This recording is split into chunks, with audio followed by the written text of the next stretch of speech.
So the book name is called JINPING. That we all know that he is the president of the Chinese Communist Party.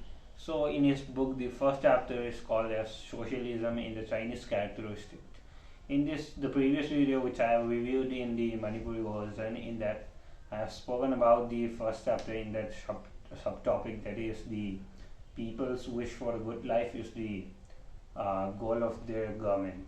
So in this, all if I summarize and say in this first chapter, it includes about all the socialism of the Chinese Communist Party and the people, how they are developing, and the Chinese being leading in the among the most developed country in the world. So in this, if we talk that how they are leading to the developing so much, so here in this socialism they have encouraged the socialism among the people, and they have united all the people. How they have united in the sense, it's all because of their leaders. They have the good leaders, and the leaders, they had the great vision for the future. So when they speak about it, they more emphasize on the socialism and Marxism, like that. They give people more opportunities, and there is no bias or unbiased government. So they are all working in the well equal level of the government, and they don't have any discrimination any towards people. So in this, mainly what it focuses is that we have to fulfill the people's need, and we have to, that time only the government can grow. So in this all the subtopics, so in this what he talk is that in this he have described about the two leaders, that is they were some president of the for the JINPING. They have followed their part of the leaders. In this what they say is that this China people have more focus on the cultural development and the other aspects and everything. So what they have focus is they have renewed their culture. Renewed in a sense that is not we are forgetting our old culture. It's not the new thing. They have going with new culture, and they are just renewing, and they are giving education about the culture and world development of the other country. So they focus that they look onto the other political parties of the other country, and they see that how they are developing and in other ways. So after studying the such kind of things, or how the other countries are doing, they just come into and like group, and they just discuss, and they just not theoretically they just keep on discussing, they bring into practice. That's the way the people are leading to the. So in this, one of the leader called as Deng Zhuang, he says that without the Chinese destiny is just will be made by the people. In this what he says that the Chinese Communist Party is like the sun rising from the east, which will eliminate the small towns or the other places in the Chinese. So what he says is that if you work for the people will be happy, or they will be satisfied with what they have. So in this what mainly he focuses that we should try to achieve the truth from the facts. That is nothing that we should try to develop cultural versus the new economic things which are going all around. So what he says that the Chinese people, they are always ready for the development. It's not that they are being developed, and that if they are most developed, they stop there, and they try to expand their territory, or what you want. They try to expand in everything, and they try always they are ready to be well developed. And when there is any like suppose if you take example, when it was hardly hit by the COVID-19, they are all ready and they have faced it. So this is how these Chinese people are faced. So in this what he says that the government morely they focus on the people, what they need or what basis they need. So in this, the leader, which president before the Jinping, what he says that the Chinese Communist Party is like a seed, and the people are like a soil. Means like when you unite only, or when you have the people support only, you work.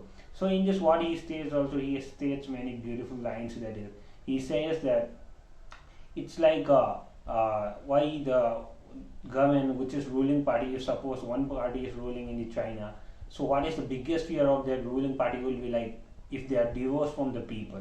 It's the biggest fear in their party. That means what they say is that means like if you are dominating, or if you are criticizing, or if you are separating any sections of the people, if you're suppressing any sections of the people, means you're avoiding them. So that's how it lead to the dissentment of the people, and at last what will happen, people will start to lose interest on the parties and they don't start to believe. So in that, what he says that the first hardest things, they should be the last to enjoy, and the first hardest to take opportunity or to face the hardship should be the government, and but to enjoy at last they should be them.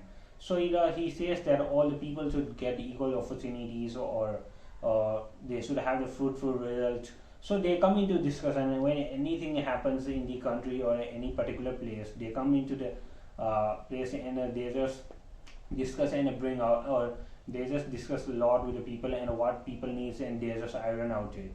So in this, what he mainly focus is that if you if you don't fulfill the needs of the people, you can't be like people will start to criticize, or you cannot run the government properly. That's how, if you unite the people through education, or if you start to disseminations through many shows or something, if you say so. In this China, what they have spread is socialism. That is one group, and uniting all the people for the development and their culture. So in this, they have focused more than around 90 years on socialism, and it came into exist during the 2013, when it was also one of the president before the JINPING who have started this Marxism and socialism. He have given the idea, and he have said that it would be need at least 30 years to be developed amongst the most developed country. So today we can see it is more developed than any other of the country, because it's a reason as socialism, which spread all over the world, and they just iron out every problem, which they just bring out every solution of what the people are facing, and they mainly focus on the people's need. Because when the people criticize, or people start to criticize, there will be many conflicts between them. So what he says that all they have to be is truthful in their work, and conscientious they should be, because they should do their duty in a well manner. So in this, all about this first chapter, what he want to, if I